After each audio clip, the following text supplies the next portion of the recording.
नमस्कार दोस्तों, स्वागत है आपके अपने चैनल परफेक्शन आईएएस में। हिस्ट्री सीरीज को हम लोग बारी बारी से कंटिन्यू कर रहे हैं। इस सीरीज को आप लोग कंटिन्यू रूप से फॉलो करें। आगामी एग्जाम के लिए ये सीरीज आप लोगों के लिए काफ़ी फायदेमंद होने वाली है। आज का पहला प्रश्न है, 1944 में गांधीवादी योजना की व्याख्या किसके द्वारा की गई थी?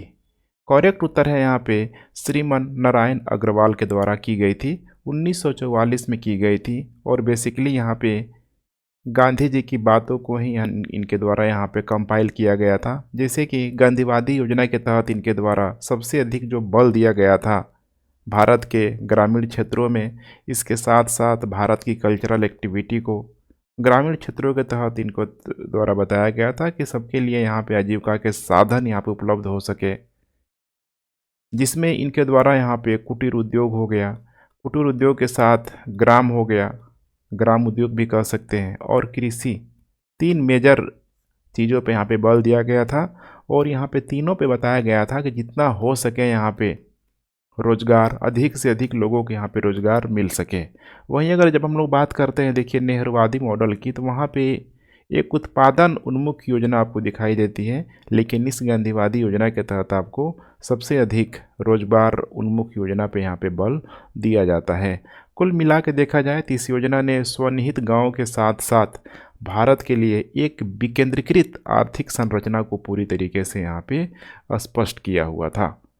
उसी तरीके से कुछ और नाम है, जैसे कि एन.आर. सरकार है, कस्तूरी भाई लाल है। इन दोनों का संबंध देखेंगे उस समय उद्योगपतियों से हैं, जैसे कि नलिनी रंजन सरकार देख पा रहे हैं, बंगाल के एक प्रसिद्ध सार्वजनिक व्यक्ति, फाइनेंसर और उद्योगपति थे। उसी तरीके से देखेंगे कस्तूरी भाई लाल भाई, काफ़ी फेमस नाम है ये भी, स्वतंत्रता पूर्व और बाद में भारत के अग्रणी उद्योगपतियों में से इनको यहाँ पे एक माना जाता है। काफ़ी टैलेंटेड कह सकते हैं, टैलेंटेड या चतुराई भरा भी इनको यहाँ पे उपनाम दिया जाता है, क्योंकि माना जाता है कि इनके द्वारा एक कपड़ा मिल से शुरुआत में इन्होंने एक कपड़ा मिल से शुरुआत किया हुआ था और आगे चल के इसका पूरी तरीके से विस्तार किया और 7 कपड़ा मिलों के आगे चल के मालिक बन गए, 7 कपड़ा मिलों के मालिक बन गए।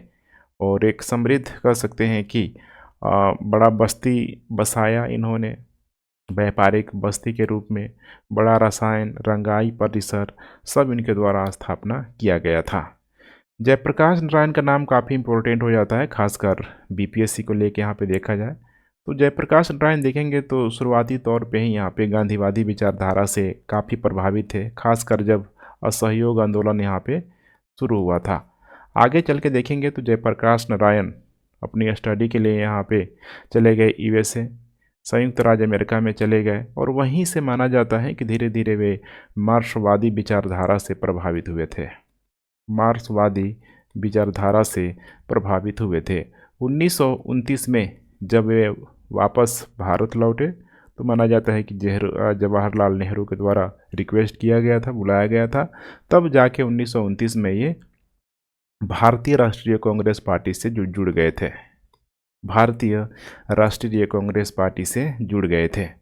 उसके बाद से जस्ट यहाँ पे देखेंगे 1932 में उन्हें भारत में ब्रिटिश शासन के खिलाफ सविनय अवज्ञा आंदोलन में भाग लेने के लिए 1 साल के लिए जेल, 1 साल के लिए यहाँ पे कारावास की सज़ा भी सुनाई गई थी। और फिर वे कई सारे गतिविधियों में पार्टिसिपेट करते रहे, जैसे कि 1939 के आसपास देखेंगे तो द्वितीय युद्ध के दौरान विश्व युद्ध में भारतीय भागीदारी के विरोध में फिर से यहाँ पे इनको कैद कर लिया गया था, लेकिन बाद में फिर ये छूट गए। उसके बाद से 1942 का जब भारत छोड़ो आंदोलन होगा तो फिर से इनको यहाँ पे कैद किया जाएगा, फिर से वे छूट जाएंगे। तो इसी तरीके से देखेंगे तो अपने क्रांतिकारी गतिविधियों के माध्यम से अंग्रेज़ों को परेशान करते हुए नजर आएंगे।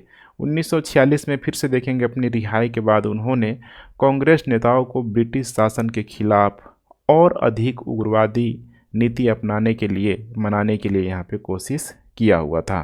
और आज़ादी के बाद से तो जैसे आपको पता ही होना चाहिए कि 1975-76 के दौरान जो आपातकाल विरोधी आंदोलन यहाँ पे देखा जाए तो उनका अमूल्य योगदान है, और लोक नायक जयप्रकाश नारायण का जो जन्मदिन है यहाँ पे 11 अक्टूबर को यहाँ पे मनाया जाता है। आगे चल के मरणोपरांत उनको यहाँ पे 1999 में भारत रत्न से भी सम्मानित किया गया था। तो काफ़ी इंपॉर्टेंट डायमेंशन है, फैक्टर है, सारी चीज़ों का आपको ध्यान रख के चलना होगा। सूची 1 को सूची 2 से यहाँ पे सुमेलित करना है। एक तरफ सम्राट दिया हुआ है, दूसरे तरफ यहाँ पे शीर्षक है, कौन कौन से किसने क्या क्या उपाधि धारण की हुई थी। नंबर 1 यहाँ पे देखा जाए अशोक के द्वारा यहाँ पे, ठीक है, तो अशोक का यहाँ पे क्या हो जाएगा, देख पा रहे हैं यहाँ पे पियादसी हो जाएगा। इसके बाद समुद्रगुप्त के द्वारा पराक्रमक की उपाधि, उसी तरीके से चंद्रगुप्त द्वितीय के द्वारा विक्रमादित्य की उपाधि, और स्कंदगुप्त के द्वारा यहाँ पे हो जाएगा क्रमादित्य की उपाधि। तो करेक्ट उत्तर यहाँ पे हो जाएगा ए का 2 और बी का 1, सी का 4 और डी का 3, ठीक है। तो इनके बारे में आप लोग और देख लीजिएगा, मैंने काफ़ी चर्चा किया हुआ है पहले भी। निम्नलिखित में से कौन अलेक्जेंडर के साथ भारत नहीं आया था, अच्छा प्रश्न यहाँ पे बन सकता है। इसमें देखेंगे जैसे निरियाकस है, अनेसिक्रट्स है, अरिस्टियोबुलस है, तो यहाँ पे जो भी नाम आपको देखने के लिए मिल जाएगा सब कहीं न कहीं अलेक्जेंडर की सेना में या फिर कहीं न कहीं इतिहास के रूप में मौजूद रहेगा। लेकिन डायमेकस जो है यहाँ पे, जो डायमेकस है यहाँ पे, ये अलेक्जेंडर के साथ भारत नहीं आया हुआ था। डायमेकस और कोई नहीं है बल्कि जो सीरिया का जो शासक था एंटियोकस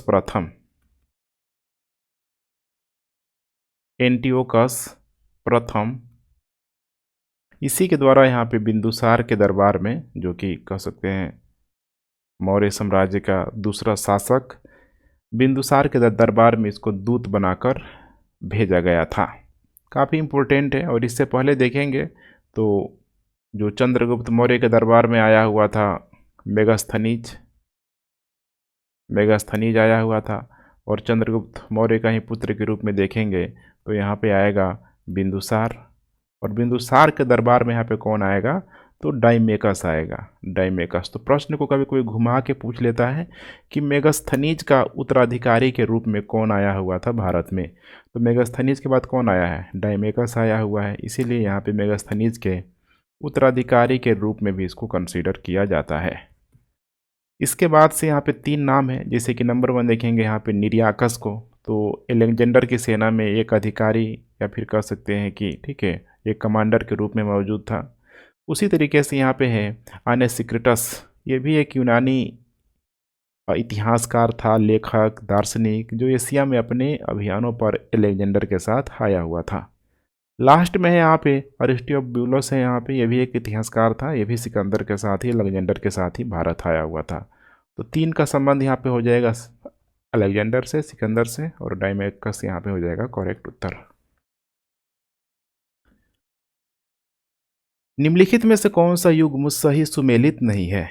लाइफ ऑफ वेन यहाँ पे दिया है, हुई लिसियांग है, द नेचुरल है प्रोलेमी हिस्ट्री, तीसरा है यहाँ पे हिस्टोरिकल पोम्पियास स्ट्रोगल फिलिपकल, और चौथा में दिया हुआ द हिस्ट्रीज हेरोडोटस के द्वारा। अब पूछ रहा है यहाँ पे कि कौन सही सुमेलित नहीं है, तो यहाँ पे देख पा रहे हैं जो ऑप्शन बी है यहाँ पे द नेचुरल यहाँ पे प्रोलेमी हिस्ट्री, जबकि प्रोलेमी हिस्ट्री नहीं है, the natural history Pliny the Elder के द्वारा, प्लिनी के द्वारा, इतना काफ़ी फेमस नाम है, प्लिनी के द्वारा यहाँ पे लिखा गया है। यह पुस्तक देखेंगे तो रोमन साम्राज्य की समय अवधि से संबंधित है, जिसमें सभी प्राचीन जो भी ज्ञान है, शिक्षा है, इसमें शामिल किया गया है। बाकी सारा ऑप्शन सही है, देख लेते हैं हम लोग बारी बारी से। जैसे ए में दिया हुआ है यहाँ पे लाइफ ऑफ वेन, लुइस यांग के द्वारा, वेन सांग कह सकते हैं, वेन सांग, या फिर इसी को लुइस यांग भी बोला जाता है, जो एक चीनी बौद्ध यात्री, खासकर देखेंगे हर्षवर्धन के समय 7वीं शताब्दी के आसपास भारत आया हुआ था। इसी का जो पुस्तक है लाइफ ऑफ वेन सांग, इसके अलावा सी का, ये सारे जो बुक है आपको ध्यान में रख के चलना है, तो ये भी करेक्ट है। दूसरा है यहाँ पे हिस्टोरिकल, दूसरा यहाँ पे दिया हुआ है यहाँ पे हिस्टोरिकल पोम्पियस स्ट्रोगल फिलिपकल है यहाँ पे, ये भी बिल्कुल करेक्ट है। यह एक रोमन इतिहासकार है, जो कि माना जाता है कि बृहद रूप में पुस्तकें लिखी, जैसे कि 44 पुस्तकों में इतिहास की इसके द्वारा किताबें लिखी गई थी, और उसी को यहाँ पे ऐतिहासिक फिलिपिका भी कहा जाता है। 40 जो बुक लिखी हुई है, ऐतिहासिक फिलिपिका कहा जाता है। इसके अलावा डी है यहाँ पे द हिस्ट्रीज हेरोडोटस, ये भी बहुत ही इम्पोर्टेंट यहाँ पे इतिहासकार के रूप में कह सकते हैं। इसे पश्चिमी साहित्य में इतिहास का संस्थापक भी माना जाता है। लगभग 440 बीसी के आसपास, ठीक है, सब यहाँ पे लिखा गया है। मुगल बादशाह जहांगीर ने अंग्रेज खान की उपाधि किसे दी हुई थी? आसान सा प्रश्न है। करेक्ट उत्तर हो जाएगा यहाँ पे विलियम हॉकिंस। विलियम हॉकिंस को यहाँ पे दिया गया था, क्योंकि विलियम हॉकिंस को माना जाता है कि यह तुर्की का अच्छा जानकार था, तुर्की का अच्छा जानकार था। और जब ये जहांगीर के दरबार में आया हुआ था, तो आपको ये भी ध्यान होगा कि जहांगीर हो गया, उसके कुछ मंत्री भी, जो ठीक है तुर्की जानते ही जानते थे, क्यों नहीं जानेंगे, जो बाबर की जो मातृभाषा थी यहाँ पे तुर्की ही थी। तो कहीं न कहीं देखिए इफेक्ट यहाँ पे पड़ता नज़र आएगा आपको। पीढ़ी दर पीढ़ी आपको लोग सिखाते ही लिखाते हैं, सिखाते ही हैं, खासकर मातृभाषा को लेके। तो जो वह देखेंगे जहांगीर के जब दरबार में आया था, तो काफ़ी जहांगीर से उसकी घनिष्ठता यहाँ पे बढ़ गई थी, और माना जाता था कि जहांगीर बहुत अधिकार यहाँ पे अंग्रेज़ों को देगा। तो वैसी घनिष्ठता को लेके यहाँ पे जहांगीर के द्वारा, ध्यान रखिएगा, जहांगीर के द्वारा विलियम हॉकिंस को अंग्रेजी खान की या फिर अंग्रेज खान की उपाधि दी गई। और इसके साथ साथ जहांगीर के द्वारा विलियम हॉकिंस को खासकर सूरत में एक अंग्रेजी कारखाने की स्थापना करने के लिए यहाँ पे अनुमति दे दी। 1611 ईस्वी तक देखेंगे तो यह जहांगीर के दरबार में रहेगा। उसके बाद यहाँ पे और भी नाम देख लेते हैं। हेनरी द नेविगेटर, देखिए शुरुआत तो इसी ने यहाँ पे किया हुआ था। इसी के नेतृत्व में देखेंगे तो पुर्तगाल में खोजी युग का शुरू हुआ, जिसके वजह से पूरी तरीके से यहाँ पे मैप के माध्यम से, जहाज़ों के माध्यम से खोजे जाने का यहाँ पे प्रयास किया गया। और हेनरी द नेविगेटर के द्वारा ही देखेंगे तो जहाज़ों को अफ्रीका के पश्चिम तट पे भेजा गया था मैप बनाने के लिए या फिर खोजने के लिए, ताकि आगे का रास्ता और आसान हो सके। उसी तरीके से यहाँ पे देखेंगे फ्रांसिस्को डी अल्मेडा है, भारत का पहला गवर्नर कह सकते हैं, या फिर पुर्तगाली गवर्नर, पहला पुर्तगाली वायसराय, इसी को यहाँ पे नियुक्त किया गया था। और ये जब आया था तो कोचीन, किलवा, अंजदीव में कुछ किले बनाने में सक्षम हुआ था। उसके बाद आएगा दूसरा गवर्नर जनरल आएगा यहाँ पे पुर्तगाली जो गवर्नर होगा, जिसका नाम है अल्बुकर्क आएगा। इसी को यहाँ पे पुर्तगाली साम्राज्य का संस्थापक के रूप में भी इसको यहाँ पे जाना जाता है, क्योंकि इसके द्वारा देखेंगे तो भारत में अपने दुश्मनों का एक खात्मा भी करेगा। जैसे कि 1510 ईस्वी में अल्फांसो डी अल्बुकर्क ने गोवा पर आक्रमण किया हुआ था। बीजापुर का सुल्तान इस्माइल आदिल शाह उस समय गोवा का शासक था। तो इसके द्वारा कुछ 6 क्षेत्रों को यहाँ पे पूरी तरीके से अपने अंडर कंट्रोल में किया हुआ था। नेक्स्ट प्रश्न है, राज्य के सप्तांग सिद्धांत के अनुसार निम्नलिखित में से कौन सा राज्य का 7वां भाग है? देखिए राज्य का जो 7वां भाग है ये यहाँ पे है मित्र, और आपको पता ही होना चाहिए किसके द्वारा बताया गया है। ठीक है, चाणक्य द्वारा बताया गया है, चाणक्य के द्वारा यहाँ पे बताया गया है। चाणक्य का और नाम जैसे विष्णुगुप्त या फिर कौटिल्य के रूप में भी जाना जाता है। चाणक्य एक प्राचीन भारतीय शिक्षक, अर्थशास्त्री, न्यायशास्त्र, दार्शनिक, शाही सलाहकार, मतलब मल्टी टैलेंटेड आदमी आप, ठीक है, इनको समझ सकते हैं। मौर्य साम्राज्य की स्थापना में चाणक्य को महत्वपूर्ण भूमिका निभाने का यहाँ पे श्रेय दिया जाता है। और इन्होंने न सिर्फ चंद्रगुप्त बल्कि उसके पुत्र बिंदुसार दोनों के मुख्य सलाहकार के रूप में भी कार्य किया हुआ था। और इन्हीं के द्वारा यहाँ पे लिखा गया है कौटिल्य का जो अर्थशास्त्र है, काफ़ी फेमस बुक है। और इसी बुक में उनके द्वारा यहाँ पे राज्य का जो सप्तांग जो सिद्धांत है उसके बारे में बताया है। सप्तांत सप्तांक सिद्धांत में राज्य के 7 चीज़ों पे इनके द्वारा यहाँ पे बल दिया गया है कि किसी भी शासक को इन 7 चीज़ों पे विशेष तौर पे बल देना चाहिए।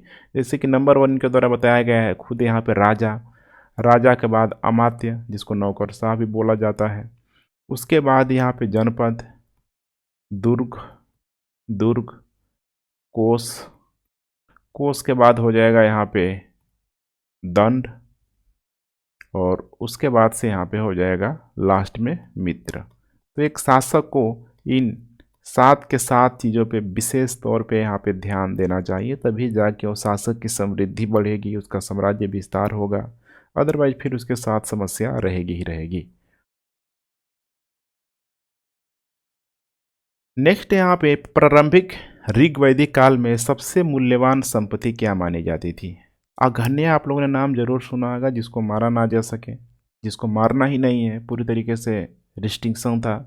तो यहाँ पे भी देखेंगे सबसे मूल्यवान जो संपत्ति मानी जाती थी गाय को ही यहाँ पे मानी जाती थी, क्योंकि ऋग वैदिक काल के दौरान जो गाय था जिसे गोधन या ठीक है गाय का धन भी कहा जाता था, ठीक है, रिसोर्स का खासकर फूड रिसोर्स के लिए, दूध के लिए यहाँ पे सबसे इम्पोर्टेंट सोर्स के रूप में, ठीक है, यही गाय ही यहाँ पे मौजूद थी, आज भी कहीं न कहीं देखेंगे तो मौजूद ही है यहाँ पे, ठीक है।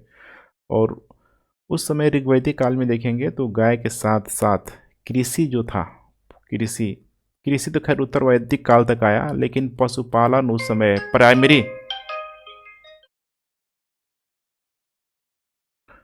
सेक्टर के रूप में यहाँ पे पशुपालन का ही बड़े मात्रा में प्रयोग किया जाता था। इसके अलावा ऋग्वैदिक अगर अर्थव्यवस्था की बात करें तो देखेंगे पशुपालन के साथ साथ अब आगे चल के कृषि भी यहाँ पे जुड़ गया था। नेक्स्ट प्रश्न है, निम्नलिखित में से किस किले का निर्माण अकबर के शासनकाल में नहीं हुआ था? यहाँ पे 4 किला दिया हुआ है, 4 किले को देखेंगे तो इसमें एक किला है जो साफ साफ आप लोगों को दिख रहा होगा, दिल्ली का लाल किला। तो दिल्ली का जो लाल किला था यहाँ पे अकबर के दौरान यहाँ पे नहीं कराया गया था। इसका निर्माण देखेंगे, दिल्ली का जो लाल किला है मुग़ल सम्राट उस समय यहाँ पे शाहजहाँ आ गया था, तो यहाँ पे करेक्ट उत्तर यही हो जाएगा ए, दिल्ली का लाल किला का निर्माण शाहजहाँ के द्वारा यहाँ पे करवाया गया था। लगभग देखेंगे तो इसका निर्माण 1638 के आसपास यहाँ पे होगा, और उसके बाद से मुग़ल सम्राटों का मुख्य निवास के रूप में यही बन गया था दिल्ली का लाल किला। और कुछ प्रश्न यहाँ से और भी बन सकता है कि इसका जो पेंटिंग है, पेंटिंग कह सकते हैं, पेंटिंग या फिर वास्तुकार के रूप में उस्ताद अहमद लाहौरी के द्वारा यहाँ पे किया गया था। तो काफ़ी इम्पोर्टेंट नाम है, और उस्ताद अहमद लाहौरी का संबंध यहाँ पे ताजमहल सा भी है, ताजमहल से भी है, क्योंकि ताजमहल के मुख्य वास्तुकार के रूप में भी उस्ताद अहमद लाहौरी को ही यहाँ पे जाना जाता है। आगे चल के 2007 में यूनेस्को को विश्व धरोहर स्थल के रूप में यहाँ पे नामित किया गया था। तो इतना पर्याप्त है। इसके बाद थोड़ा थोड़ा हम लोग और भी देख लेते हैं, जैसे आगरा का जो किला है, आगरा के किला चूँकि अब तीनों के तीनों यहाँ पे अकबर के द्वारा ही बनाया गया है। तो नंबर 1 देखें हम लोग आगरा का किला, तो टाइम पीरियड है इसका बनाने का 1565 से लेके यहाँ पे 73 के बीच अकबर के द्वारा यहाँ पे बनाया गया था। 1983 में इसको यूनेस्को हेरिटेज साइट में शामिल किया गया था। उसके बाद है यहाँ पे इलाहाबाद का किला। इलाहाबाद का किलों को यहाँ पे बनाया गया था 1583 के आसपास अकबर के द्वारा ही, और यमुना के तट पर बिल्कुल यह स्थित है। और अबुल फजल के द्वारा जो अकबरनामा जो पुस्तक लिखा गया है उसमें इस इलाहाबाद के किले का खूब जिक्र किया गया है। लास्ट में यहाँ पे लाहौर का किला। लाहौर का किला देखेंगे तो पाकिस्तान के लाहौर में एक गढ़ है। इस किले में 21 उल्लेखनीय यहाँ पे स्मारक है, जिसमें से कुछ जो स्मारक हैं सम्राट अकबर के समय यहाँ पे बनवाया गया है, इसीलिए लाहौर का किला को भी यहाँ पे क्रेडिट दिया जाता है अकबर को। दक्षिण भारत के पोलिंगार कौन थे? पोलिंगार देखिए, दक्षिण भारत में लगभग 16वीं से लेकर 17वीं 18वीं, जब तक अंग्रेज सब भारत नहीं आ गया, उस समय देखेंगे तो पुलिंग जो गार था सब, ठीक है। दक्षिण भारत का जो भी यहाँ पे शासक होता था, खासकर जो नायक जो शासक होता था, इन शासकों के द्वारा क्षेत्रीय रूप में, क्षेत्रीय रूप में जैसे कि प्रशासनिक संबंधित गतिविधियों के लिए हो गया, या फिर कह सकते हैं कि सैन्य नियंत्रक के रूप में हो गया, सैन्य नियंत्रक के रूप में हो गया, एक पद बनाया गया था जिस पद का नाम था पुलिंगार। पुलिंगार कुछ कुछ एकता प्रणाली कह सकते हैं, मनसबदारी व्यवस्था, कुछ उसी टाइप का ही आपको दिखाई देगा, हालांकि अंतर है, आपको ध्यान रखना है। तो यही संरचना यहाँ पे चल रही थी। जो भी जिन क्षेत्रों में इनको यहाँ पे लगाया जाता था, इन पुलिंगारों को, वे सिंचाई परियोजना, किला हो गया, या फिर धार्मिक संस्थानों के जो भी निर्माण होता था, ठीक है, ये लोग पूरा का पूरा प्रशासनिक सुधार स्थापित करने में उन क्षेत्रों में यहाँ पे सक्षम होता था। और जो भी ये पुलिंगार होता था, ये लोग देखिए देवी काली का पूजा करता था लोग, देवी काली का पूजा करता था लोग। और उसी समय देखेंगे तो खासकर औरंगजेब के समय, जब दक्षिण में जब अपना साम्राज्य विस्तार कर रहा था, दक्कन सल्तनत की तरफ आके वो रुक गया था, तो पुलिंगारों ने भी, ध्यान रखिएगा, पूरी तरीके से औरंगजेब को अपने क्षेत्रों पे कब्जा करने की यहाँ पे अनुमति नहीं दी हुई थी। दक्षिण भारत में देखेंगे तो कई सारे पुलिंगार लोगों को यहाँ पे, ठीक है, शामिल किया गया था। कुछ यहाँ पे टर्म है यहाँ पे पुलिंगारों से संबंधित, तो थोड़ा सबको ध्यान रखना है। जैसे कि दक्षिण भारत में देखेंगे तो वीर पांडे हो गया, वीर पांडे। इसके अलावा हो जाएगा यहाँ पे धीरन चिन्नामलाई, धीरन चिन्नामलाई, पुलिथेवर, पुलिथेवर। इसके अलावा हो जाएगा नरसिम्हा रेड्डी, नरसिम्हा रेड्डी। कुछ नामों से आप लोग अवगत भी जरूरी होंगे। इसके अलावा मारूड बंधु, मारूड बंधु। कुछ यहाँ पे पुलिंगार थे, और इनकी सबसे बड़ी खासियत थी कि ये ब्रिटिश शासन के खिलाफ इन लोगों के द्वारा यहाँ पे विरोध किया गया था। जैसे कि नरसिम्हा रेड्डी, ठीक है, मूवी भी आ चुकी है। तो ये लोग क्या थे, पुलिंगार थे, जो कि ब्रिटिश शासन के खिलाफ इन लोगों के द्वारा यहाँ पे विद्रोह किया गया था। तो यही था जमींदारी सिस्टम। आगे चल के देखिए, जमींदारी सिस्टम को ही पूरी तरीके से स्थायी बंदोबस्त के तहत यहाँ पे लाया गया था। उसके बाद एक और शब्द है यहाँ पे महाजन। महाजन दो संस्कृत शब्दों का मिश्रण है, ऐसे समझ लीजिए। महाजन है तो यहाँ पे हो जाएगा महा, और दूसरा का मतलब हो जाएगा यहाँ पे जन। मतलब महा मतलब क्या है, यहाँ पे लोग है यहाँ पे, और यहाँ पे जन, ठीक है, ये आपका मतलब क्या है, यहाँ पे व्यक्ति है, यहाँ पे भी लोग है। तो उन्हीं लोगों के बीच, जो लोगों के बीच ही रहने वाला, जिसका संबंध यहाँ पे हो जाएगा छोटे मोटे व्यवसायिक गतिविधियों से, उसी को यहाँ पे बोला जाता था महाजन। सोमेंद्र नाथ टैगोर द्वारा स्थापित पार्टी का नाम क्या है? देखिए, इनके द्वारा जो स्थापित जो पार्टी है उसका नाम है यहाँ पे क्रांतिकारी साम्यवादी दल। सोमेंद्र नाथ टैगोर के बारे में आप लोग जान लीजिए, काफ़ी फेमस पर्सनालिटी ये भी। रविंद्रनाथ टैगोर के पोते हैं, रविंद्रनाथ टैगोर के पोते हैं। और इनके द्वारा 1 अगस्त 1934 को भारतीय कम्युनिस्ट लीग का यहाँ पे गठन किया गया था। इसमें कुछ और लोग भी शामिल थे, जैसे कि सुधीर दास गुप्ता, प्रभात सेन, रंजीत मजूमदार और अरुणा बनर्जी। काफ़ी और भी इनके द्वारा यहाँ पे कृतियाँ हैं, जैसे कि कल्लोल समूह के नियमित लेखक थे, कल्लोल समूह के नियमित लेखक थे। कई सारी भाषाएं इनको आता था, टैगोर खानदान से थे तो स्वाभाविक सी बात है, रूसी, फ्रेंच, जर्मन, अंग्रेजी, बंगाली, कई भाषाएं इनको आता था। कुछ इनके द्वारा इम्पोर्टेंट पुस्तक है जो कि नाम पूछा जा सकता है, जैसे कि रूस, इसके अलावा त्रयी, जात्री, रविंद्रनाथ गान, रविंद्रनाथ गान। कुछ इम्पोर्टेंट बुक है, नाम जरूर याद रखिएगा। इसके अलावा कुछ और भी नाम है, जैसे कि ऑप्शन ए में दिया हुआ है यहाँ पे भारतीय बोल्शेविक पार्टी। देखिए, भारतीय बोल्शेविक पार्टी को ही यहाँ पे आपको याद होगा, ठीक है, लेनिनवाद पार्टी, लेनिनवादी पार्टी के नाम से भी यहाँ पे जाना जाता है। और इसकी जो स्थापना हुई है भारत में, थोड़ा लेट हुआ है, 1942 के आसपास। इसका मुख्यालय जो होता था यहाँ पे कलकत्ता में होता था। इसके संस्थापक के रूप में कुछ नाम है, हालांकि पूछेगा नहीं, R.D. सिल्वा, फिलिप गुणवर्धन, एडमंड समरकोडी, इन सारे नामों को ध्यान रखना है। उसके बाद यहाँ पे है, सॉरी, ठीक है, भारतीय बोल्शेविक पार्टी। ठीक है, भारतीय बोल्शेविक लेनिनवाद पार्टी है। अब देखते हैं हम लोग भारतीय बोल्शेविक पार्टी प्रॉपर है, यहाँ पे लेनिनवाद नहीं है। देखिए, इसकी जो स्थापना की गई थी 1939 में, 1939 में एन दत्ता मजुमदार के द्वारा, एन दत्ता मजुमदार के द्वारा। इसका जो मुख्यालय नागपुर में यहाँ पे बनाया गया था। लास्ट में यहाँ पे बच जा रहा है एक और नाम, रेडिकल डेमोक्रेटिक पार्टी।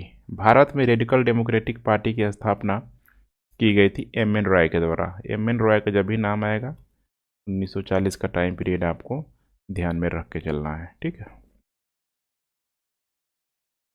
नेक्स्ट है, निम्नलिखित में से किसने हिरण्यगर्भ नामक अनुष्ठान किया हुआ था? हिरण्यगर्भ नामक, इसका करेक्ट उत्तर हो जाएगा सी, दंती दुर्ग के द्वारा। दंती दुर्ग जो कि राष्ट्रकूट साम्राज्य का ये संस्थापक भी थे। कुछ और भी नामों से बुलाया जाता है, जैसे कि दंती वर्मन, दंती दुर्ग द्वितीय, ऐसे सारे नामों से बुलाया जाता है। इसकी जो राजधानी थी कर्नाटक के गुलबर्गा में स्थित, कर्नाटक के गुलबर्गा में स्थित। और दंती दुर्ग का एक एलोरा अभिलेख है। एलोरा अभिलेख में यहाँ पे बताया गया है कि दंती दुर्ग ने लगभग 753 ईस्वी के आसपास चालुक्य शासकों को इसने हराया हुआ था। और इसी चालुक्य शासकों को हराने के उपलक्ष्य में दो दो उपाधि यहाँ पे धारण किया गया था, पूछा जा सकता है।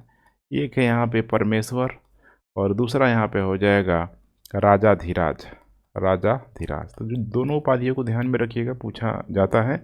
और आगे चल के दंती दुर्ग के द्वारा यहाँ पे हिरण्यगर्भ नामक अनुष्ठान किया था, अर्थात यहाँ पे स्वर्ण गर्भ के रूप में इसके समझ सकते हैं, स्वर्ण गर्भ। देखिए, यहाँ पे जो भी अनुष्ठान वगैरह किया जाता था सत्ता को वैध करने के लिए यहाँ पे एक तरीके से किया जाता था। आसपास के क्षेत्रों में कीर्ति फैलाने के लिए, जैसे आज एडवर्टाइजमेंट के रूप में भी आप इसे समझ सकते हैं। ठीक है, उसके बाद एक और नाम है, ऑप्शन ए में दिया हुआ है मयूर शर्मन, कदम साम्राज्य का संस्थापक। कदम साम्राज्य का संस्थापक दक्षिण भारत में ही देखेंगे, बहुत लंबे समय तक नहीं चलेगा, लेकिन एग्जाम के दृष्टिकोण से इम्पोर्टेंट है। यहाँ से प्रश्न बनता नहीं है तो बना सकता है प्रश्न यहाँ पे। ठीक है, कन्नड़ विद्वान था मयूर शर्मन, कन्नड़ विद्वान और तलगुंडा के निवासी था। लगभग 345 ईस्वी से लेकर 365 ईस्वी तक इनके द्वारा यहाँ पे शासन किया गया था। उसके बाद यहाँ पे है हरिश्चंद्र। हरिश्चंद्र इक्ष्वाकु वंश का ही महान भारतीय राजा के रूप में इनको यहाँ पे जाना जाता है, जैसे कि हरिश्चंद्र महाभारत, अत्रेय ब्राह्मण में मार्कंडेय पुराण, इसके अलावा देवी भागवत पुराण, रामायण, जैसे बहुत सारे आपको किंवदंतियों में यहाँ पे हरिश्चंद्र का नाम आता ही आता है। हर्ष यहाँ पे है, हर्ष का मतलब यहीं आपको लगा देना है वर्धन, क्योंकि वर्धन वन से बिलोंग रखते थे। ठीक है, तो इसीलिए हर्षवर्धन। ठीक है, इतना काफ़ी, हर्षवर्धन के बारे में मैंने बहुत चर्चा किया हुआ है। निम्नलिखित में से कौन से युग्म सही सुमेलित नहीं है? यहाँ पे दिया हुआ है पानीपत का पहला युद्ध, खानवा का युद्ध, घाघरा का युद्ध और चंदेरी का युद्ध। यहाँ जैसे मैं देख पा रहा हूँ चंदेरी का युद्ध सही सुमेलित नहीं है, 1530 यहाँ पे दिया गया है, जबकि चंदेरी का जो युद्ध हुआ था 1528 ईस्वी में, 1528 ईस्वी में यहाँ पे हुआ था, जस्ट खानवा के युद्ध के बाद यहाँ पे हुआ था। और इसमें देखेंगे यहाँ पे तो एक तरफ था यहाँ पे बाबर और दूसरी तरफ यहाँ पे हो जाएगा मेदिनी राय। मेदिनी राय काफ़ी फेमस नाम है, बाबर वर्सेस यहाँ पे मेदिनी राय के बीच। और देखा जाए तो एक तरीके से कारण क्या था इसका, वर्चस्व की लड़ाई। बाबर को चंदेरी का किला चाहिए था और मेदिनी राय को पूरा, ठीक है, किला देने के लिए ये पूरी तरीके से तैयार नहीं था। हर कोई तो उस समय देखेंगे लोदियों की अंतिम स्थिति तक आते आते, इब्राहिम लोदी तक आते थे, सबकी नज़र यहाँ पे रहती ही रहती थी। दिल्ली चाहिए था, सीधी सी बात है। तो सबसे बड़ी समस्या का कारण यहाँ पे यही था। 20 जनवरी 1528 को 20 जनवरी 1528 को ऐसा माना जाता है कि चंदेरी पहुंचने पर बाबर ने शांति प्रस्ताव के रूप में चंदेरी के बदले यहाँ पे मेदिनी राय को शम्सबाद पेश किया हुआ था कि शम्सबाद ले लो, ठीक है। लेकिन मेदिनी राय के द्वारा इस प्रस्ताव को यहाँ पे ठुकरा दिया गया था। तो हुआ था ये, ध्यान रखिएगा, चंदेरी का युद्ध। कुछ और भी ऑप्शन है, जैसे पानीपत का पहला युद्ध, कितने बार मैंने चर्चा किया हुआ है। 21 अप्रैल 1526 को लड़ा गया था बाबर वर्सेज लोदी वंश के बीच। और यहीं से देखेंगे तो मुग़ल साम्राज्य की दिल्ली सल्तनत की जगह नींव पड़ी। उसके बाद है यहाँ पे खानवा का युद्ध, 16 मार्च 1527 के आसपास राजस्थान के भरतपुर में।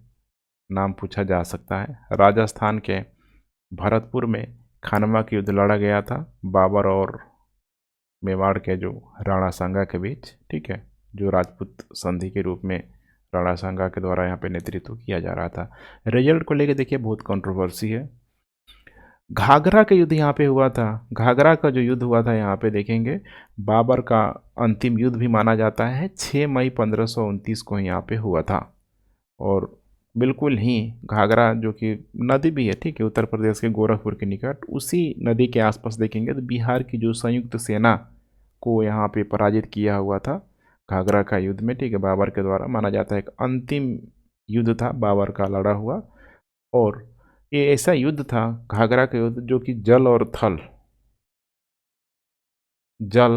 और थल दोनों ही जगह यहाँ पे लड़ा गया था। गांधी जी को वन मैन बाउंड्री फोर्स, एक आदमी, देख पा रहे हैं ना, इसका हिंदी है सीमा बल के रूप में किसने संबोधित किया हुआ था।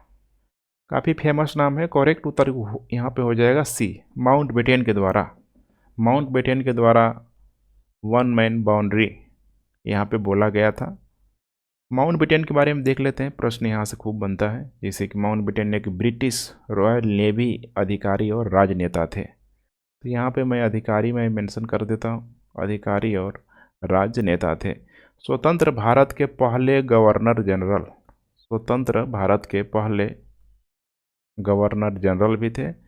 और माउंटबेटन ने जून 1948 तक, देखेंगे यहाँ पे, जून 1948 तक स्वतंत्र भारत के पहले गवर्नर जनरल के रूप में, स्वतंत्र भारत के पहले गवर्नर जनरल के रूप में इनके द्वारा यहाँ पे कार्य किया गया था। और एक चीज़ और इम्पोर्टेंट है, देखेंगे मार्च 1947 में माउंटबेटन को भारत का वायस राय भी यहाँ पे नियुक्त किया गया था। वायस राय, तो दोनों ही दृष्टिकोण से देखेंगे, गवर्नर जनरल हो गया, वायस राय हो गया, अंतिम कौन था यहाँ पे, माउंटबेटन ही यहाँ पे हो जाएगा।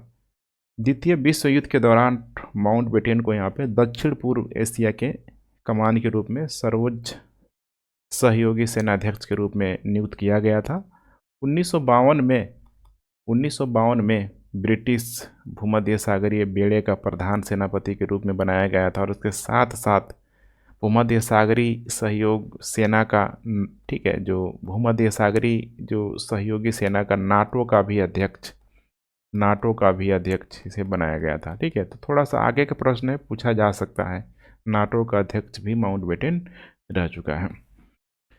कुछ और भी नाम है, जैसे कि एक है चर्चिल का नाम है यहाँ पे, ब्रिटेन के प्रधानमंत्री के रूप में। 2 बार कार्यकाल है चर्चिल का, 1940 से लेके 1945 तक। उसके बाद 1951 से लेके 1955 तक। अमूमन यही टाइम पीरियड सबको याद रहता है, लेकिन दूसरा टर्म में भी आया हुआ था, ठीक है, 1951 से 1955 तक। चर्चिल की जो नीतियाँ थी अमूमन देखेंगे, ठीक है, तो भारत विरोधी नीतियाँ ही थी।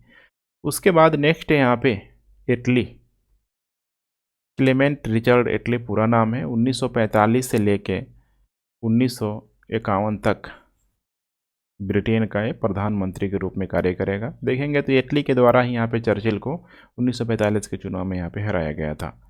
उसके बाद नेक्स्ट है यहाँ पे सिंटन है, यहाँ पे जॉन ए सिंटन, दक्षिण पश्चिम सीमा प्रांत के कोहाट में स्थित 31वें ड्यूक ऑफ कनॉट ऑन लोसर्स का सैन्य दल का चिकित्सा नियुक्त किया गया था। सैन्य दल का चिकित्सक के रूप में नियुक्त किया गया था। चिकित्सक, ठीक है, अधिकारी भी कह सकते हैं।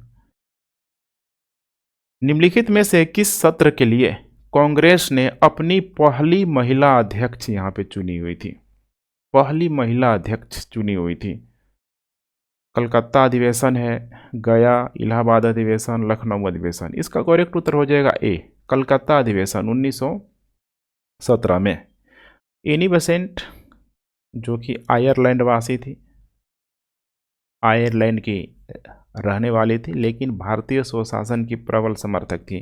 काफ़ी ये भी मल्टी टैलेंटेड लेडी थी, समाजवादी, महिला अधिकारी, कार्यकर्ता, लेखिका, वक्ता, शिक्षाविद, परोपकारिता, सब यहाँ पे कह सकते हैं। माने मानव कल्याण के लिए कि ठीक है, पूरी तरीके से पक्षधर थी।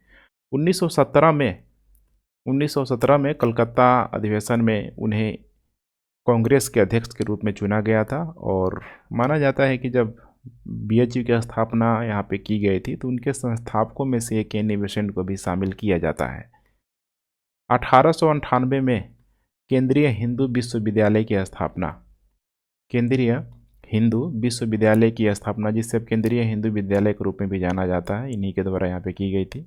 इसके अलावा एनी बेसेंट की कुछ अन्य जो कृतियाँ हैं, जैसे कि एग्जाम में पूछा जा सकता है, योग का परिचय, कर्म में अध्ययन, महिलाओं की राजनीतिक स्थिति। इसके अलावा यहाँ पे हो जाएगा ईसाई धर्म, जनसंख्या कानून, नास्तिकता के लिए मेरा रास्ता। नास्तिकता की बात आती है, देखिए भगत सिंह को याद किया था, ठीक है, लेकिन ये नास्तिकता के लिए मेरा जो रास्ता है लिखा गया है एनी बेसेंट के द्वारा। मनुष्य के लिए 7 सिद्धांत, और मोस्ट इम्पोर्टेंट आगे चल के वो, ठीक है, ब्रह्म विद्यावादी भी बन गई थी। तो इनके द्वारा एक और पुस्तक लिखा गया था कि मैं ब्रह्म विद्यावादी क्यों हूँ, या फिर क्यों बना, ठीक है, तो इसे भी ध्यान रखेंगे। इसके अलावा कुछ और भी प्रश्न पूछा जाता है, जैसे कांग्रेस के अधिवेशनों से संबंधित, तो कुछ इंपॉर्टेंट अधिवेशन की भी हम लोग चर्चा कर लेते हैं। जैसे इसमें देखेंगे तो लखनऊ अधिवेशन दिया हुआ है 1916 में, लखनऊ अधिवेशन जिसकी अध्यक्षता अंबिका चरण मजूमदार के द्वारा यहाँ पे की गई थी। इलाहाबाद अधिवेशन है 1921 में, एग्जाम में कम पूछा जा सकता है। हकीम अजमल खां के द्वारा इसकी अध्यक्षता की गई थी। उसके बाद है यहाँ पे गया अधिवेशन, चित्तरंजन दास के द्वारा, और कलकत्ता अधिवेशन जैसे कि आप लोग देख पा रहे हैं, ठीक है, कलकत्ता अधिवेशन में ही यहाँ पे चुना गया था एनी बेसेंट को। यहाँ पे एक और प्रश्न बना देता है यहाँ पे कि अपनी पहली महिला अध्यक्ष, यहाँ पे अगर भारतीय लिख देता है, यहाँ पे पहली भारतीय महिला अध्यक्ष किसे चुना गया था, किस अधिवेशन में चुना गया था, आप लोग नीचे कमेंट करेंगे। लखनऊ में 1857 के स्वतंत्रता संग्राम के नेता कौन थे? लखनऊ में जीनत महल, नाना साहब, बेगम हजरत महल, तात्या टोपे। देखिए उस समय जो नेता थी यहाँ पे बेगम हजरत महल। इसके अलावा लखनऊ में कुछ और भी नाम है, बेगम हजरत महल के अलावा यहाँ पे हो जाएगा बिरजिस कादिर, एक और नाम है अहमदुल्ला, आपको ध्यान में रख के चलना है। इसके अलावा और भी जगहों की हम लोग चर्चा कर लेते हैं, जैसे कि जब भी यहाँ पे बात करते हैं दिल्ली की, तो इसमें हो जाएगा बख्त खान सेनाध्यक्ष के रूप में बहादुर जो शाह सेकेंड था उसके द्वारा चुना गया था। तो इसमें मोस्ट इम्पोर्टेंट नाम आ जाता है यहाँ पे बख्त खान का, जो कि उस समय सेनाध्यक्ष था। पूरे भारत का देखेंगे तो सेनाध्यक्ष के रूप में बहादुर शाह जफर के द्वारा यहाँ पे चुना गया था। इसके अलावा अगर हम लोग बात कर ले कानपुर की, तो कानपुर में 3-4 नाम है, जैसे कि तात्या टोपे, अजीमुल्ला खान, नाना साहब। तो तात्या टोपे और नाना साहब का नाम तो बहुत फेमस है, इसमें एक और नाम आपको शामिल करना है अजीमुल्ला खान। इसके अलावा बिहार में दो नाम काफ़ी फेमस हैं, अमर सिंह, कुंवर सिंह। राजस्थान देखिए, ये सब गौड़ नाम है, ठीक है, लेकिन पूछा जा सकता है। राजस्थान में देखेंगे तो हरदयाल सिंह और जयदयाल सिंह। हरदयाल सिंह और यहाँ पे हो जाएगा जयदयाल सिंह। उड़ीसा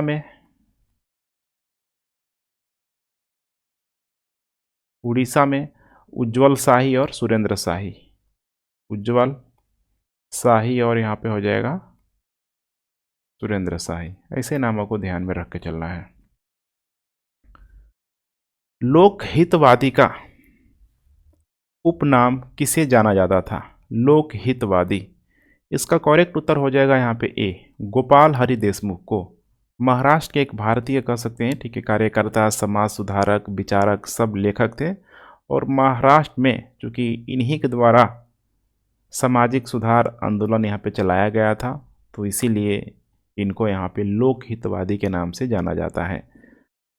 1848 के आसपास गोपाल हरि देशमुख के द्वारा यहाँ पे साप्ताहिक प्रभाकर में यहाँ पे लोक हितवादी नाम से साप्ताहिक, मतलब कह सकते हैं, ठीक है, पत्र यहाँ पे लिखना शुरू किया गया था।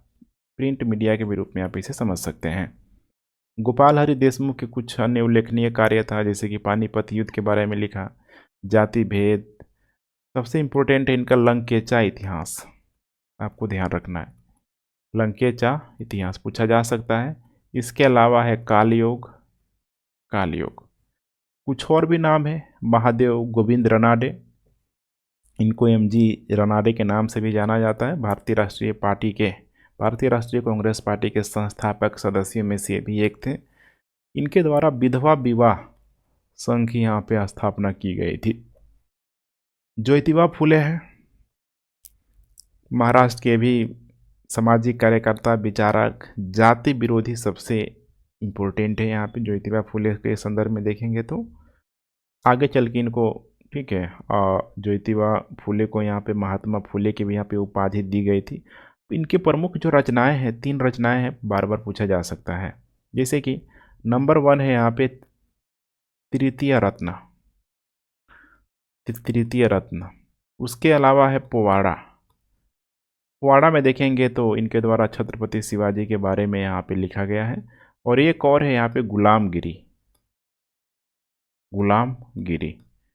ये सब नाम आपको ध्यान में रख के चलना है। लास्ट में यहाँ पे बाल गंगाधर तिलक, बार बार पूछा जाता है, इनसे भी संबंधित देखेंगे यहाँ पे। तो गांधी के द्वारा आधुनिक भारत का जो निर्माता बोला गया था, आधुनिक भारत का निर्माता बोला गया था। वहीं बाल गंगाधर तिलक को ब्रिटिश लेखक सर वेलेंटाइन के द्वारा यहाँ पे भारतीय अशांति का जनक बोला गया था। भारतीय अशांति का जनक बोला गया था। तो दोनों ही चीज़ों को आपको ध्यान में रख के चलना है। आधुनिक भारत का निर्माता गांधी जी के द्वारा बोला गया था, और ब्रिटिश लेखक सर वेलेंटाइन सिरोल के द्वारा भारतीय अशांति का जनक भी कहा गया है। 1916 में बाल गंगाधर तिलक के द्वारा बेलगाम में स्वशासन प्राप्त करने के लिए यहाँ पे होम रूल लीग की शुरुआत की गई थी। कामागाटू मारूफ क्या था? यहाँ पे कामागाटू प्रकरण भी बोला जाता है, क्या था? देखिए, यह एक जहाज था।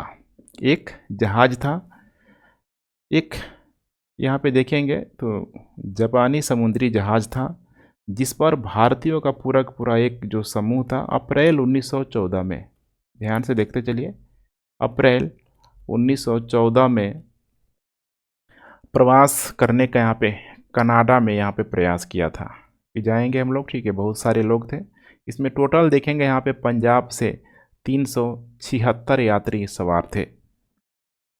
और यहाँ पे जब ये कनाडा के तट पर पहुँचे, वैंकूवर के आसपास देखेंगे, जब ये लोग पहुँचे तो केवल 24 को यहाँ पे परमिशन दिया गया। बाकी को यहाँ पे क्या कर दिया गया? वापस कर दिया कि वापस लौट जाओ, भारत लौट जाओ। और ये जब वापस लौट के आएंगे यहाँ पे कलकत्ता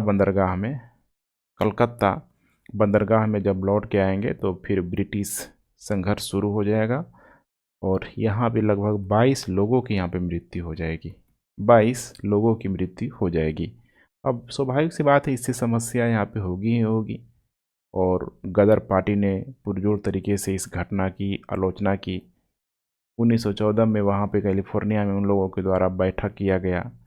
अब यहीं से शुरू हो जाएगा यहाँ पे गदर पार्टी की ब्रिटिश विरोधी जो भावना थी, पूरी तरीके से जगह जगह उनके द्वारा यहाँ पे समर्थन किया जाने लगा, आयोजन भी किया जाने लगा। उसमें करताब सिंह सराभा, रघुवर दयाल गुप्ता भारत के लिए रवाना भी हो गए। और आगे चल के देखेंगे तो रास बिहारी बोस, सचिंद्र सन्याल गदर पार्टी को यहाँ पे, ठीक है, नेतृत्व करते रहे।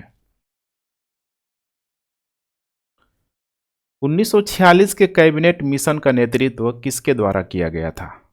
कैबिनेट मिशन का नेतृत्व किसके द्वारा किया गया था?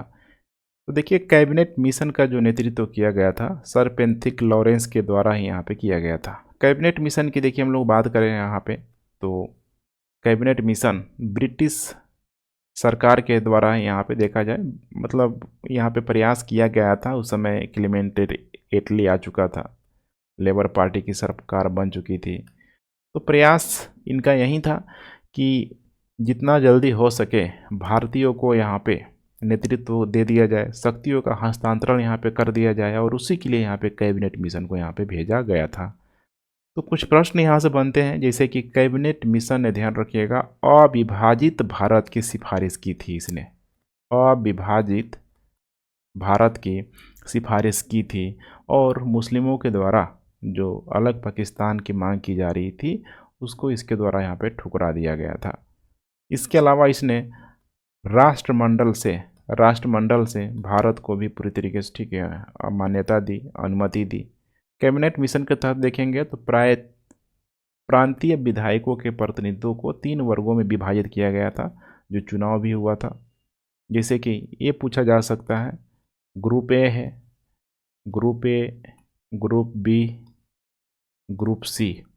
ग्रुप ए में देखेंगे यहाँ पे तो मद्रास, उत्तर प्रदेश, मध्य प्रांत, बॉम्बे, बिहार और उड़ीसा। सबसे बड़ा यही था ग्रुप ए। उसके बाद देखेंगे यहाँ पे ग्रुप बी में तो पंजाब हो जाएगा, सिंध, पंजाब, सिंध, NWFP इसी को बोला जाता था, north west frontier province, Balochistan. और सी में देखेंगे तो इसमें आ जाएगा यहाँ पे असम और बंगाल। तो 3 ग्रुप में यहाँ पे बांटा गया था, जहाँ पे ठीक है, प्रांतीय विधायकों के प्रतिनिधित्व के तहत यहाँ पे, ठीक है, चुनाव कराया गया था। कुछ और भी नाम है, जैसे निम्नलिखितों का नाम आता है, तो ध्यान रखिएगा। भारत में सबसे लंबे समय तक यहीं वायसराय रहा था। 1936 से देखेंगे 1944 तक सबसे लंबे अवधि के लिए जो वायसराय रहा था, नाम है निम्नलिखितों। और इतने टाइम पीरियड के दौरान जो भी कुछ इवेंट हुआ है, जो भी कुछ घटना हुई है, वायसराय डायरेक्ट पूछ लेता है, तो आपको ध्यान रखना है। जैसे कि 1935 के कुछ भाग, और ठीक है 1937 में इसी के समय लागू हुआ था। इसके अलावा एक और नाम है वेवेल का। 1941 से 1943 तक देखेंगे तो वायसराय नहीं था, ध्यान रखिएगा। इस समय वायु सेनाध्यक्ष के रूप में कार्य कर रहा था, वायु सेनाध्यक्ष के रूप में वेवेल कार्य कर रहा था। और फाइनली देखेंगे फरवरी 1947 में अपनी सेवानिवृत्ति तक भारत के वायसराय के रूप में यहाँ पे कार्य किया हुआ था। ठीक है, तो इसके बाद आएगा यही आया था, वेवेल ही यहाँ पर आएगा। उसके बाद यहाँ पे देखेंगे एक और नाम है, जैसे कि साइमन का नाम है, पूरा नाम है जॉन ऑल्सेब्रुक, यहाँ पे साइमन है। और वह भी एक विदेश सचिव था, गृह सचिव था, ठीक है, जो कि साइमन जब कमीशन आया हुआ था भारत, तो उसमें काफ़ी इम्पोर्टेंट नाम था, ध्यान रखेंगे। बंगाल में 1873 का तारकेश्वर आंदोलन किसके खिलाफ था? काफ़ी अच्छा प्रश्न है, ठीक है, और इसका करेक्ट उत्तर हो जाएगा, देखिए, मंदिरों में भ्रष्टाचार। तारकेश्वर आंदोलन के बारे में आपको पढ़ना चाहिए, थोड़ी बहुत डिटेलिंग है, आपको जानने के लिए मिलेगा यहाँ पे। भारत के रिलीजन के बारे में कि धर्म में आस्था में जब भी कोई सवाल उठता है तो फिर भारतीय किसी भी हद तक जा सकते हैं। अंग्रेज़ों को यहाँ पे ठीक है अपनी ही बनाए आईपीसी में कुछ यहाँ पे परिवर्तन करना पड़ा था। इतना ये मतलब लोगों की भावनाएं इसमें यहाँ पे आहत हुई थी। एक्चुअली इसमें हुआ था क्या देखेंगे तो बंगाल में एक जगह है तारकेश्वर, हुबली में तारकेश्वर, वहीं पे एक ठीक है तारकेश्वर मंदिर भी है। इसी मंदिर में यहाँ पे देखेंगे तो एक पुजारी एक महंत है यहाँ पे, और ठीक है एक महंत है, और दूसरा यहाँ पे देखेंगे ठीक है तो एक व्यक्ति है जिस व्यक्ति का नाम है नोबिद, नाम है ठीक है नोबिन चंद्र, ठीक है उसकी पत्नी है यहाँ पे एक एलोकेसी। इसीलिए ये जो इतना बड़ा जो कांड हुआ है ठीक है इसको तारकेश्वर कांड या महंत एलोकेसी मामला भी कहा जाता है, क्योंकि यहाँ पे मामला प्रेम प्रसंग से जुड़ा हुआ था। हालांकि बहुत लोग इसको डिनाई भी करते हैं, मैं बोल नहीं रहा हूँ, बहुत एक कंट्रोवर्शियल केस था। कुल मिला के देखिए यहाँ पे हुआ था कि जो यहाँ पे महंत था और एक जो यहाँ पे कह सकते हैं कि जो स्टाफ था व्यापारी के रूप में भी आप इसे समझ सकते हैं, नोबित था, नोबिन था ठीक है। इसी की पत्नी थी एलोकेसी, एलोकेसी। तो माना जाता है कि इनको पुत्र नहीं हो रहा था ठीक है, तो एलोकेसी महंत के पास, जो तारकेश्वर मंदिर का जो महंत था उसी के पास आने जाने लगी। और नोबित को जब पता चला ठीक है, थोड़ा रिमर भी समाज में उठना शुरू हो जाता है, तो फिर नोबित पूरी तरीके से गुस्से में आ गया और इसके धड़ को पूरी तरीके से अलग कर दिया, अपनी पत्नी के धड़ को यहाँ पे अलग कर दिया। अब जब मामला वहीं गया देखिए अदालत में गया, सेशन कोर्ट में गया, तो उस समय जो भी ज्यूरी थी, खासकर आपको पता होगा कि हिंदू धर्म से संबंधित चीज़ों को यहाँ पे हिंदू धर्म के लोग ही सुनते थे, तो वहाँ पे सुना गया और फिर नोबित के कार्य को यहाँ पे ठीक है मतलब कोई गलत करार नहीं दिया गया कि जो भी किया इसने आओ तो मैं आके किया। वकील के रूप में देखेंगे यहाँ पे ब्योमकेश चंद्र को यहाँ पे चुना गया था, काफ़ी फेमस नाम था। इसके बारे में आपको डिटेलिंग कर लीजिएगा ठीक है, यहाँ पे मैं डिटेलिंग करने लग जाऊँगा तो काफ़ी लंबा चौड़ा कहानी हो जाएगा, तो शॉर्ट में मैं आपको बता देता हूँ ठीक है। तो ज्यूरी ने जो डिमांड रखी, जो बात रखी, जो भी अपना ठीक है कह सकते हैं कि इन्फॉर्मेशन दिया यहाँ पे अदालत को, अदालत ने उसको मानने से यहाँ पे इनकार कर दिया और मामला चला गया यहाँ पे कलकत्ता न्यायालय में, यहाँ पे चला गया। और कलकत्ता न्यायालय ने यहाँ पे महंत को 3 साल की सज़ा सुनाई और नोबित को ठीक है उम्र कैद की सज़ा सुनाई, उम्र कैद की। अब यही था कि लोगों की देखिए जो भावनाएं थी, खासकर हिंदू धर्म में देखा जाए, देखिए आज भी हमारा जो समाज है ये दिखाता है कि पितृसत्तात्मक समाज की तरफ यहाँ पे झुका हुआ है। लोगों का यही आर्गुमेंट था, खासकर हिंदू लोगों का, नोबित ने जो भी कुछ किया अपनी पत्नी के साथ, इसने सरासर ठीक है गलत नहीं किया, बिल्कुल सही किया। चूँकि जब मामला प्रेम प्रसंग का था, यहाँ पे एडल्ट्री का था, तो भाई जो भी इसने किया ठीक है, कोई भी अगर हिंदू पति है तो यही करता है, यहाँ पे आओ ताओ गुस्सा में आके वो यही करेगा। तो जब यहाँ पे कलकत्ता उच्च न्यायालय ने इसको उम्र कैद की यहाँ पे सज़ा सुनाई, तो लोगों की भावनाएं पूरी तरीके से नोबिन के साथ हो गई, हस्ताक्षर अभियान चलाया गया और फाइनली यहाँ पे देखेंगे तो अंग्रेज़ों को फिर से उस समय झुकना पड़ा, क्योंकि 1958 की ऑलरेडी क्रांति यहाँ पे हो चुकी थी, सॉरी 1858 की, 1858 नहीं 57 है ठीक है। और फिर से 1873 के मामला था, तो अंग्रेज़ लोग भी ये नहीं चाह रहा था कि कुछ गलत हो ठीक है। और फिर आनन फानन में यहाँ पे कुछ परिवर्तन किया गया एडल्ट्री केस में, और फाइनली यहाँ पे महंत को जो 3 साल की जो सज़ा मिली हुई थी, 3 साल में ही इसको भी, नोबित को भी यहाँ पे छोड़ दिया गया, जेल से रिहा कर दिया गया। और महंत आया तो पुनः इसको तर्केश्वर मंदिर का ही ठीक है, तर्केश्वर जो मंदिर था उसी का यहाँ पे उसको यहाँ पे हेड बना दिया गया था। तो यही मामला था, लेकिन ये पूरी तरीके से बंगाल के लोगों से जुड़ा हुआ था। उस बीच देखेंगे तो बहुत ही इसका ठीक है मतलब प्रचार प्रसार हुआ था। प्रश्न संख्या 20 यहाँ पे, वर्ष 1929 में जारी दीपावली घोषणा किससे संबंधित है? देखिए दीपावली जो घोषणा का संबंधित है यहाँ पे उपनिवेश दर्जा। अब वर्ष 1929 में देखिए नाम कैसे घुमा के यहाँ पे पूछा जाता है ठीक है। दीपावली घोषणा, अगर मैं इसका नाम लिख दूँ यहाँ पे इरविन घोषणा, तो आपको समझ में आ जाएगा इसका संबंध और कोई नहीं है बल्कि इरविन घोषणा से ही इसका संबंध है। 31 अक्टूबर 1929 को, 31 अक्टूबर 1929 को उस समय भारत का जो वायसराय था इरविन, इसी के द्वारा ब्रिटिश साम्राज्य में भारत की स्थिति के संबंध में दिया गया एक बयान था। देखा जाए तो साधारण रूप से होता है ना कि लोगों को मैनिपुलेट करने की कोशिश करना, 5 पंक्ति का यह बयान था। और इरविन के द्वारा इसमें बताया गया था कि ब्रिटिश और भारतीय जनता को, ठीक है, यह स्पष्ट करने का प्रयास किया जा रहा था कि ब्रिटिश सरकार का उद्देश्य है कि भविष्य में भारत को प्रभुत्व का दर्जा प्रदान करने में सुविधा कर मतलब करना है या फिर हम लोग करेंगे। लेकिन इसमें कोई भी टाइम लिमिट का समय नहीं दिया गया था कि कब, टाइम लिमिट कब तक, कुछ नहीं था ऐसा। यही था यहाँ पे, ठीक है। इरविन के कार्यकाल में बहुत सारा इवेंट हुए, देखेंगे 1926 से लेके, इसका टाइम पीरियड था 1926 से लेके 1931 तक। जैसे कि साइमन कमीशन का दौरा इसी समय हुआ था, नेहरू रिपोर्ट, जिन्ना के 14 प्रमुख, ठीक है, मांग, इसके अलावा सैंडर्स की हत्या, हिंदुस्तान सोशलिस्ट रिपब्लिक एसोसिएशन का निर्माण जो कि दिल्ली में ही यहाँ पे किया गया था, फिरोज शाह कोटला में,